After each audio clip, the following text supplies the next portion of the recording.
جھکاؤ نظر السلام علیکم. آپ تشریف رکھیں. ادب کا آلہ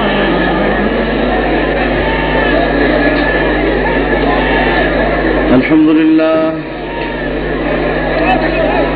نحمده ونستعينه ونستغفره ونؤمن به ونتوكل عليه ونعوذ بالله من شرور أنفسنا ومن سيئات أعمالنا من يهده الله فلا مضل له ومن يضلله فلا هادي له ونشهد أن لا إله إلا الله وحده لا شريك له ونشهد أن سيدنا وسندنا ومولانا محمدا عبده ورسوله أرسله بالحق بشيرا ونذيرا وداعيا إلى الله بإذنه وسراجا منيرا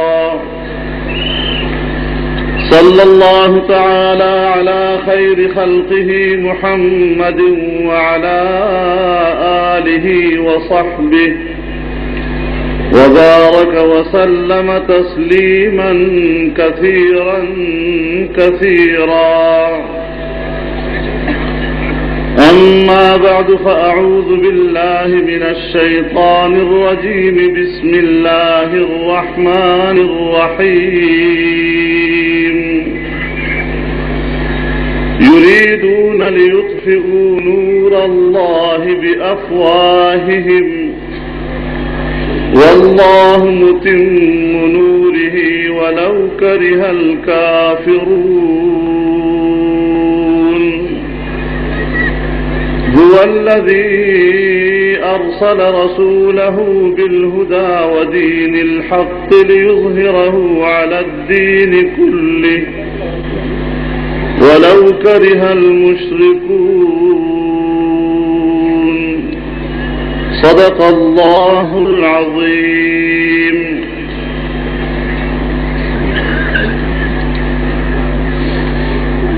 جناب صدر محمد، علماء کرام، بزرگان ملت، میرے دوستوں اور بھائیوں،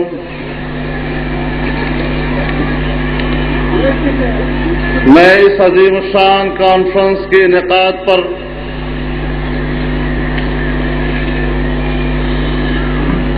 جمعیت علماء اسلام کے کارکنوں کو مبارکباد پیش کرتا ہوں اور اس کی کامیابی کے لیے جن نوجوانوں نے دن رات ایک کر کے محنت کی ہے،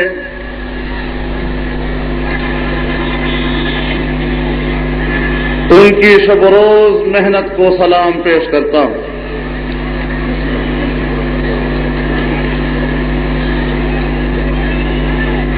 میرے محترم دوستو، آج میں آپ کی وساطت سے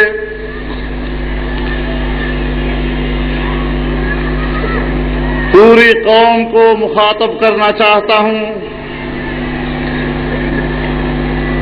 اس قوم کو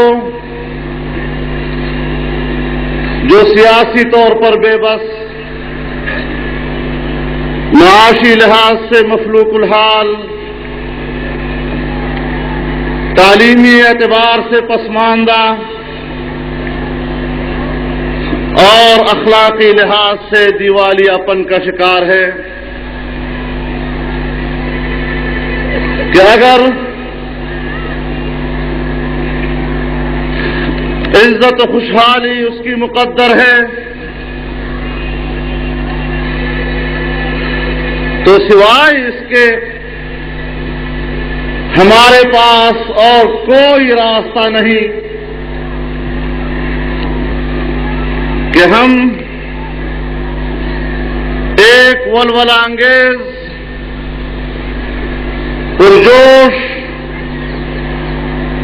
اور فعال تحریک کو ابھاریں جو پوری جرت کے ساتھ زندگی کے فرسودہ ڈگر کو بدلنے کا عزم لے کر کھڑی ہو، عوام کو نیا حوصلہ، نئی امنگ اور نیا ولولہ عطا کرے، ذہنی غلامی کے سارے بندھن توڑ کر کسی کی تقلید کیے بغیر دنیا میں اپنا مستقبل خود تراشیں اور اس کے لیے نئے خطوط کا تعین کریں۔ اگر پاکستان میں واقعی ہمیں اسلامی اصولوں کے مطابق ایک انقلاب پیش نظر ہے تو ہمیں بھی ایک مرتبہ جرت کر کے کچھ کڑوے گھونٹ پینے ہوں گے۔ ضرورت ہے کہ ترقی پسندانہ عزائم کے ساتھ اسلام کے ذریعے اصولوں پر قائم زندگی کی تعمیر کریں، لیکن اس مقصد کے لیے ہمیں ہر ایسے اقدام سے پرہیز کرنا ہوگا جو ہمیں تعیشات، تناسانیوں، بے حیائی، فحاشی، عریانی، تکلفات اور فضول خرچیوں کے سمت لے جائے۔ اللہ رب العالمین ہمیں توفیق بخشے کہ ہمیں بے دینی، ذلت، پستی اور پسماندگی سے نکال کر ایک باعزت مسلمان قوم کی طرح جینے کے مواقع فراہم کرے۔ میرے محترم دوستو، آج میں ایک غلط فہمی کا ازالہ کرنا چاہتا ہوں۔ کچھ لوگوں نے اس اجتماع سے قبل یہ تاثر پیدا کرنے کی کوشش کی کہ آج ہم جمہوریت کی نفی کرنا چاہتے ہیں، آج ہم انتخابات کی نفی کرنا چاہتے ہیں۔ میرے دوستو، جمہوریت اور انتخابات کے لیے ہماری اکابر کی کوششیں اور ان کی جدوجہد ہمارے لیے ایک تابناک تاریخ ہے، لیکن آئین پاکستان کی روح سے ہمارے اکابر علماء کی جدوجہد کے نتیجے میں جمہوریت کو شریعت کے تابع بنا دیا گیا تھا، انتخابات کو شریعت کے پابند بنا دیا گیا تھا، لیکن حکمرانوں نے مسلسل جمہوریت کو شریعت سے آزاد کر کے اسے مغرب کے تابع بنا دیا ہے۔ انتخابات کو شریعت سے آزاد کر کے اسے مغرب کا پابند بنا دیا ہے۔ ہم واضح کرنا چاہتے ہیں کہ آئین کا جو بھی تقاضا ہے، جمہوریت کے حوالے سے ہو یا انتخابات کے حوالے سے، ہم آج اس بات کو واضح کر دینا چاہتے ہیں کہ پاکستان میں ہمیں مغرب کی جمہوریت قبول نہیں ہے۔ پاکستان میں ہمیں مغرب کا انتخاب منظور نہیں ہے۔ ہم صرف اسی جمہوریت کو قبول کر سکتے ہیں، ہم صرف اسی انتخاب کو قبول کر سکتے ہیں جو شریعت اسلامیہ کے تابع ہو، اور اس کے علاوہ کوئی دوسری بات ہمارے لیے قابل قبول نہیں ہو سکتی۔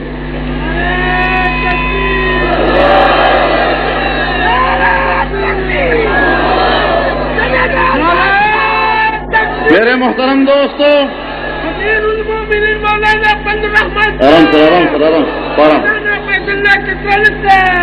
میرے محترم دوستو، مغربی انتخابات میں بھی عوام کے فیصلے کا احترام ہوتا ہے، لیکن پاکستان میں ہم گزشتہ 10 سال سے دیکھ رہے ہیں، اسمبلیاں ٹوٹتی ہیں، انتخابات ہوتے ہیں، نئی اسمبلیاں وجود میں آتی ہیں، اور ہر 2-2.5 سال کے بعد نئی حکومت تشکیل پاتی ہے۔ یہ انتخابات عوامی مینڈیٹ نہیں کہلائے جا سکتے۔ اب جس مینڈیٹ کی بنیاد پر حکومت قائم ہے، اس انتخاب میں صرف 25% ووٹ ڈالا گیا، اور آج پاکستان کا 20% مینڈیٹ پورے ملک پر حکومت کر رہا ہے۔ یہ بات صرف میں نے نہیں کہی، پنجاب کے نگران گورنر نے کہی تھی، جس کی نگرانی میں الیکشن ہوا تھا۔ سرحد کے نگران وزیر اعلیٰ نے کہی تھی، جس کی نگرانی میں الیکشن ہوا تھا۔ موجودہ حکومت کے سندھ میں سب سے بڑے حکومتی پارٹنر نے کہی تھی، سابق فوجی جرنیل نے کہی تھی، اور اس بات کی شہادت فراہم کی تھی کہ پاکستان میں الیکشن نہیں ہوا، الیکشن کے نام پر ناٹک رچایا گیا۔ میرے محترم دوستو، آج ہم جب قیام پاکستان کی گولڈن جوبلی منا رہے ہیں، ہم نے 50 سال میں جو حکومتیں دیکھی ہیں وہ صرف ایک مخصوص طبقے کی حکومت رہی ہے، جو انگریز کا مراد یافتہ طبقہ ہے۔ انگریز کا مراد یافتہ طبقہ مختلف پارٹیوں کا لباس اوڑھ کر مختلف ناموں سے ہم پر حاکم رہا، لیکن 50 سال کے اس طویل دور میں، پوری نصف صدی میں، اس طبقے نے قوم کو کیا دیا؟ آپ خود گواہ ہیں، اس طبقے نے اس ملک کو توڑا ہے۔ ان قوتوں نے، جن کے ہاتھ میں سیاست تھی، جن کے ہاتھ میں قیادت تھی، جن کے ہاتھ میں ملک کا سیاہ و سفید تھا، انہوں نے ملک کو توڑا ہے۔ ان قوتوں نے لا الہ الا اللہ کا نعرہ بھی لگایا، لیکن قوم کے ساتھ سب سے بڑا فراڈ کیا، اور 50 سال مسلسل اس ملک میں لا الہ الا اللہ کے نظام کے سامنے رکاوٹ بھی رہے۔ یہ وہ طبقہ ہے جس نے ملک کو اقتصادی بدحالی سے دوچار کیا۔ یہ وہ طبقہ ہے جس نے سود کی لعنت میں قوم کو جکڑ کر کے رکھ دیا۔ یہی وہ طبقہ ہے جس نے اس غریب قوم پر مہنگائی کے پہاڑ توڑے ہیں۔ جو لوگ قوم کو امن دینے میں ناکام ہو جائیں، جو لوگ غریب قوم کو روزگار فراہم کرنے میں ناکام ہو جائیں، جو لوگ اس قوم کو اسلام کا نظام دینے میں ناکام ہو جائیں، پھر آپ فیصلہ کریں کہ ان قوتوں کو مزید قوم کے کاندھوں پر سوار ہونے کا حق حاصل ہے۔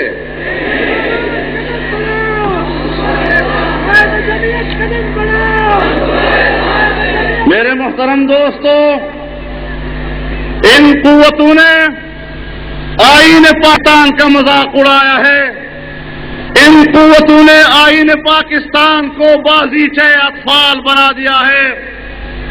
جنرل ضیاء الحق نے کہا تھا میں آئین کے 2 ورقوں کو پھاڑ کر پھینکنا چاہتا ہوں.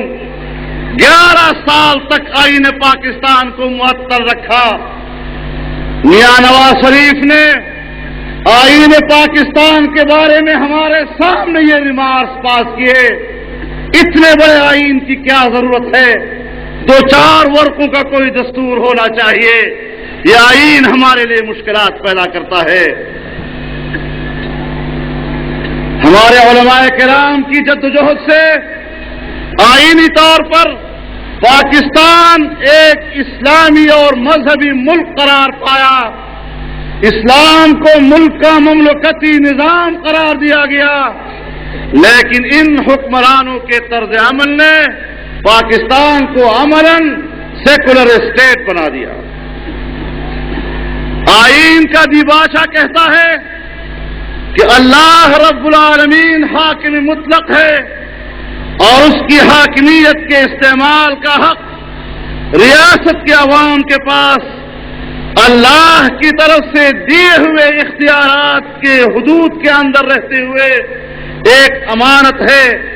لیکن ہمارے حکمرانوں نے مسلسل اس امانت میں خیانت کی ہے اور اللہ کی حاکمیت کی بجائے اپنی مرضی کے قوانین اور اپنے مرضی کے فرامین نافذ کرتے رہے ہیں. آئین کا تقاضا ہے، آئین کہتا ہے عوام کو وہ سہولتیں مہیا کی جائیں جن کے ذریعے یہاں کے مسلمان اس قابل ہو سکیں کہ وہ اپنی انفرادی اور اجتماعی زندگی اسلامی تعلیمات کے مطابق گزار سکیں اور اسلامی اخلاقی معیار کو فروغ دے سکیں. لیکن پاکستان کے حکمرانوں نے ٹیلی ویژن کے ذریعے، میڈیا کے ذریعے ہمارے نوجوان نسل کے اخلاق کو تباہ کرنے کی کوشش کی، اسے اور فحاشی و عریانی کے اندھیروں میں دھکیلا اور اس طرح ملک میں بے راہ روی کو فروغ دیا ہے. آئین پاکستان اس ملک میں انتخابات لڑنے والے امیدواروں کے لیے ایک معیار مقرر کرتا ہے، لیکن پاکستان کے آئین کے اس حصے کو ہر الیکشن میں نظر انداز کر دیا جاتا ہے. اس معیار کی کوئی اہمیت نہیں ہوتی. اور آج بھی اگر آئین کی نظر سے ہمارے ملک کے اس ایوان کے اراکین کو پرکھا جائے تو اس میں 95% نااہل قرار دیے جائیں اور پھر احتساب کے نام پر جو ایک آرڈیننس نافذ کیا گیا، اگر آرڈیننس صدر پاکستان کا فرمان اپنی اصلی پوزیشن میں قابل عمل لایا جائے تو اس آرڈیننس کے ساتھ نہ آج کا وزیر اعظم رہ سکتا ہے، نہ آج کا اسپیکر رہ سکتا ہے اور نہ آج حکمران طبقے کے ممبر بلکہ اکثر ممبران اس پارلیمنٹ کے ممبران نہیں رہ سکتے. یہ لوگ اس لیے اسمبلی میں آئے ہیں، اس بنیاد پر ان کو مینڈیٹ ملا کہ اس آرڈیننس کی بنیاد پر موجودہ حکمرانوں سے صدر نے نگران دور میں سودا کر لیا. آئین کہتا ہے کہ تمام وہ بڑی جائیدادیں جو حرام طریقے سے حاصل کی گئی ہیں یا منصب کا ناجائز فائدہ اٹھا کر استحصال کر کے بنائی گئی ہیں اسے ضبط کر لیا جائے. یہاں تو ضبط کرنا دور کی بات، ایسی جائیدادیں بنانے والے کو وزیر اعظم اور صدر مملکت کے مناصب پیش کیے جاتے ہیں.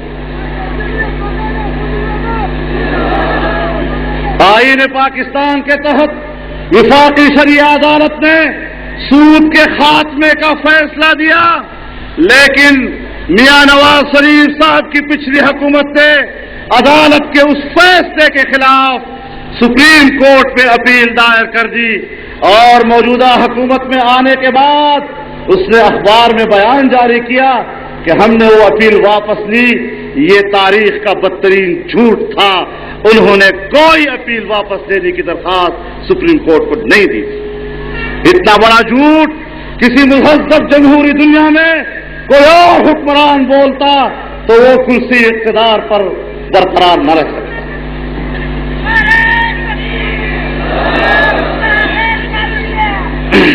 میرے محترم دوستو،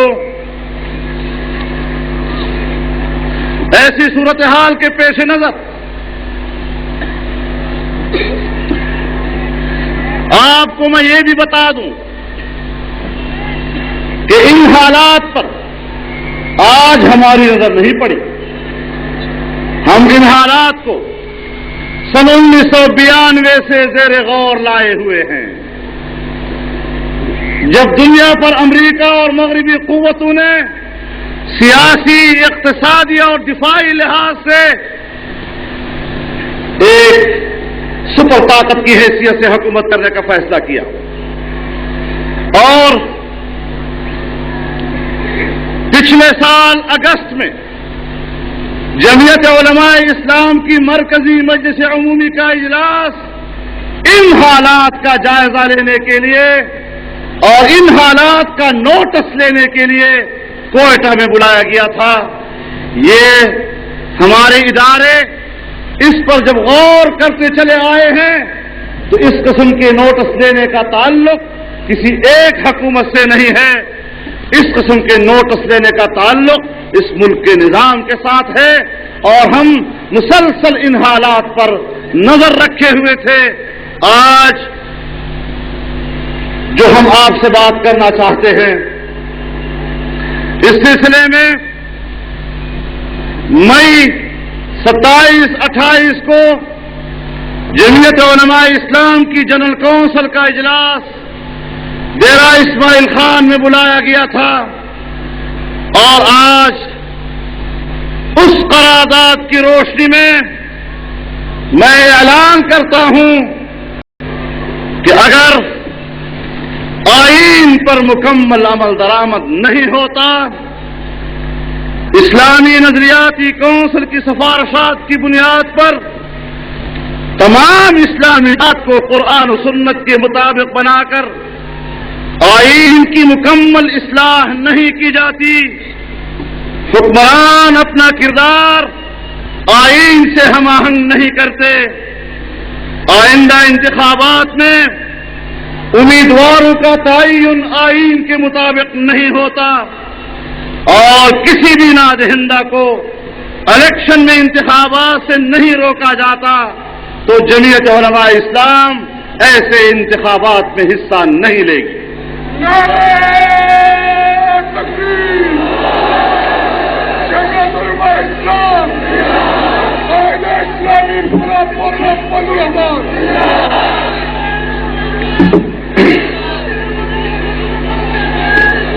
انگریز کا مراعات یافتہ طبقہ جس نے ملک کو 50 سال سے جن مشکلات سے دوچار کر رکھا ہے، پوری قوم کو سودی نظام کے شکنجے میں جکڑ رکھا ہے، ملک کے تمام مالی اداروں کو بے دردی سے لوٹا ہے، تمام اقتصادی وسائل پر سانپ کی طرح بیٹھا ہے، تعلیم اور صحت جیسے بنیادی حق سے غریب کو محروم رکھا ہے، اس طبقہ اور اس طبقے کی محافظ استبدادی نظام کے خلاف آخری سانس تک جہاد کا اعلان کرتے ہیں.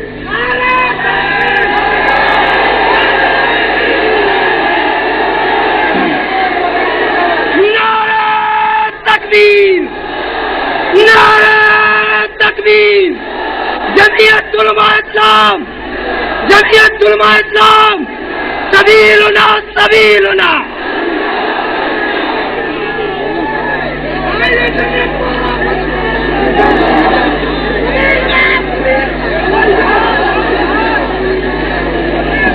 نعرہ تکبیر! قائد ابن قائد مولانا فضل الرحمان! قائد ابن قائد مولانا فضل الرحمان! دیانتدار سیاستدان مولانا فضل الرحمان! میرے محترم دوستو،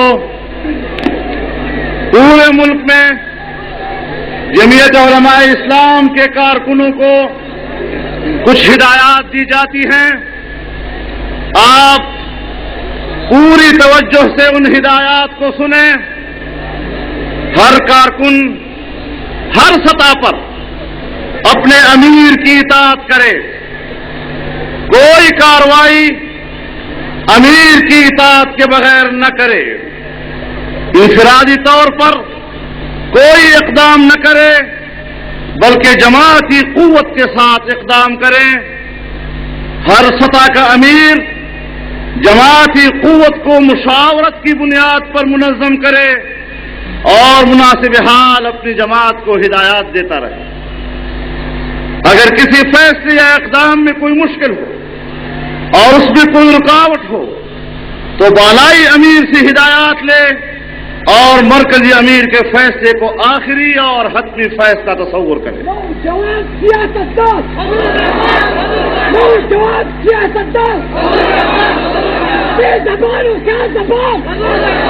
تمام اراکین کو ہدایت کی جاتی ہے کہ وہ شریعت کی پابندی کو اپنا شعار بنائے، حضور صلی اللہ علیہ وسلم کی سنت کی اطاعت کرے، خوش اخلاقی ہر کارکن کی پہچان ہو، بدزبانی اور توہین آمیز لب و لہجہ کبھی اختیار نہ کریں جس سے کسی کی دل آزاری ہو. مخالفین کے ساتھ اختلاف کا اظہار دلیل کی قوت پر واضح طور پر کریں، لیکن ہلکی اور اخلاق سے گری ہوئی زبان کے ساتھ نہیں. اس صورتحال کو آپ سمجھیں کہ ہم نے آئین سے ماورا کوئی اقدام نہیں کیا، اور یہ ایک وارننگ ہے، یہ ایک تنبیہ ہے. ہم آئین کے دائرے میں رہتے ہوئے موجودہ نظام سے لڑنا چاہتے ہیں. ہم آئین کے دائرے میں رہتے ہوئے اصلاح احوال کی بات کر رہے ہیں. ہم ایک موقع دینا چاہتے ہیں. اگر ہمارے اس لب و لہجے کو سمجھنے کی کوشش نہ کی گئی، مستبد قوتوں نے یہ سمجھا کہ شاید یہ لوگ کوئی کمزور لب و لہجے میں بات کر رہے ہیں، تو ہم بتا دینا چاہتے ہیں کہ ہم اس ملک میں لادینیت کا خاتمہ کرنے کا فیصلہ کر چکے ہیں. ہم لادین نظام کے ساتھ ٹکر لینے کا فیصلہ کر چکے ہیں. یا تو بغیر کسی جنگ و جدل کے ہمارے مطالبات تسلیم کر لیے جائیں، ہماری ان خواہشات کو جو عین آئین کا تقاضا ہے قبول کر لیا جائے، اور یا پھر دو بدو دست بدست جنگ کے لیے تیار ہو جاؤ.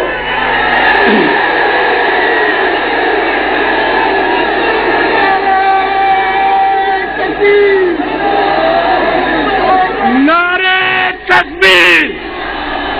نرمولہ پختون مولا، نرمولہ پختون مولا، نرمولہ پختون مولا. بہت ہو چکا ہے، 50 سال بیت چکے ہیں. مزید انتظار نہیں کیا جا سکتا. نظام کے خلاف جنگ کا اعلان کرتے ہیں، جدوجہد کا آغاز کرتے ہیں، اور اس سلسلے میں ہم آپ کو موقع بموقع ہدایات دیتے رہیں گے. اور اس سلسلے میں عوام میں پھیلنے کے لیے ایک شیڈول بنایا جائے گا. تمام اضلاع کی جماعتیں وہ عوام میں پھیل جائیں، صوبوں کی جماعتیں عوام میں پھیل جائیں، اور ایک بھرپور تحریک شروع کر دیں اپنی بات عوام تک پہنچانا، اس ظالمانہ نظام سے نفرت دلانا، اس ظالمانہ نظام کو کمزور کرنا، تاکہ اس کی عمارت کو منہدم کر دیا جائے اور پورے مثبت انداز میں اس مقصد کو آگے بڑھاتے چلے جائیں. میں ایک بار پھر آپ تمام حضرات کا جو ملک بھر سے یہاں آئے ہوئے ہیں آپ کا شکریہ ادا کرتا ہوں، اور اس عظیم اجتماع کی کامیابی پر آپ کو مبارکباد پیش کرتا ہوں. آپ حضرت مولانا خان محمد صاحب دعا فرمائیں گے، ان کی دعا میں شریک ہو کر ہی جائیں. وآخر دعوانا ان الحمدللہ.